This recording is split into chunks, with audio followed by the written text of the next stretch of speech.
siya araw-araw. Kaya hindi ko mapigilan na maging emosyonal kapag magbanggit ako ng pangalan ng nanay ko. Basta pamilya ang pag-usapan, yan ang weakness ko.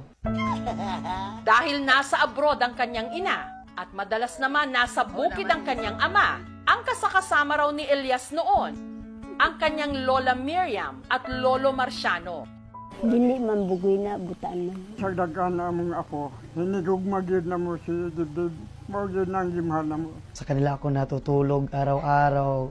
Sila din ang nagbabantay sa akin, sila ang nagbigay ng allowance. Inspirasyon ka!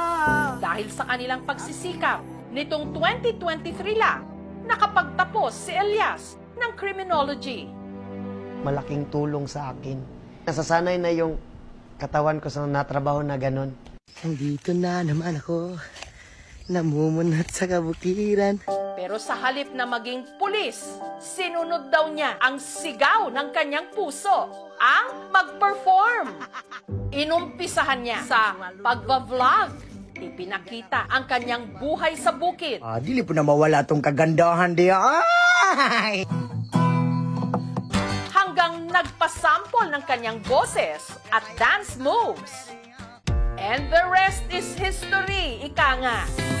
Si Elias na imbitahan na ngayong magtanghal sa iba't ibang mga probinsya ng Mindanao. Napupuno talaga ang isang area kapag nagigig kami. Nararamdaman ko sa aking sarili is proud na proud, masayang masaya. Maraming fans na rin daw ang nagdi-DM o direct message sa kanya. Sinasabihan nila ako na, pwede ba tayo na lang? Pwede bang magkita tayo? Matawa lang din kasi mabait naman ako na tao at saka masarap din. Sa mga humuhopya o umaasa kay Elias, awat na! Tapos na ang laban! Meron nang nanalo at nagpatibok ng kanyang puso. Si Abigail na aminadong selosa. May fans kasi dati, humalik talaga dito. Kasi very territorial ako eh. Yung akin. Tapos ngayon, na-realize ko na since nag-expand na yung circle niya, yung mga tao na nakakasalamuha niya, kailangan ko talagang mag-adjust. Maliban daw sa charm ni Elias, na-fall din daw si Abigail sa puso nito. Makita mo talaga na maganda yung kanyang heart. At meron na rin pala silang anghel, si Apollo. Si Elias talaga is super hands-on sa aming anak. Paano ngayon? Kasi malayo pa sa kanila. Kung siyempre, nasanay ka nga perminti mo sabay. Hangtod niya naabot sa point aing ani, pero okay lang man kay makasabot man po. Hindi biro yung napagdaanan namin. Ngayon, unti-unti na naming naaabot yung mga sinasabi lang namin dati na kay Angels ka, unta ka nang makatugtog ka sa kanang big stage. Pang, uli na. Mingaw na ako ni mo, Pang. Buntag! Kahapon lang, umuwi si Elias ng Magpet para bisitahin ang kanyang pamilya. Kamusta? Nagupiraman ka. Hapit nimong birthday, oh. Nakipaglaro siya agad sa kanyang mag-ina na miss na niya. I like it. Ay, laki mo gusto. Agaray! Sinamahan din niya ang kanyang ama na muling mag-tapping sa bukid.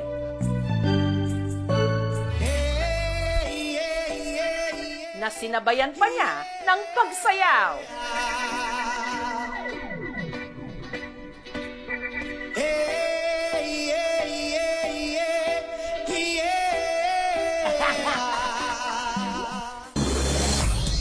Kinagabihan, diretso naman si Elias sa gig nila sa Cali Fest 2025, Kalinan, Davao City.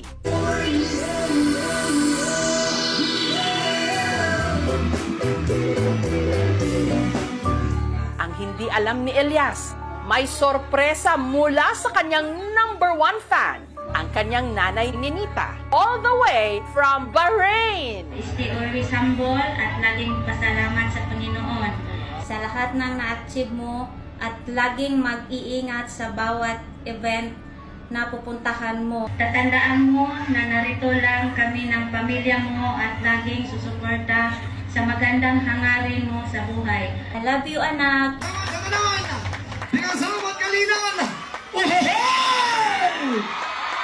Sa ngayon, hindi ko pala kino-confirm ang sarili ko na sikat ako. Paminsan-minsan din, kinakausap ko rin ang sarili ko. Sikat na ba talaga ako? Kailangan ko pa siguro magsipag para maabot yung pangarap ko. Gusto ko kasing whole world. Huy!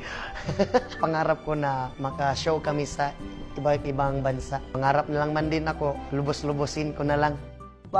Lipad, saan ang gusto mo? Patuloy ka lang sa mga pangarap mo.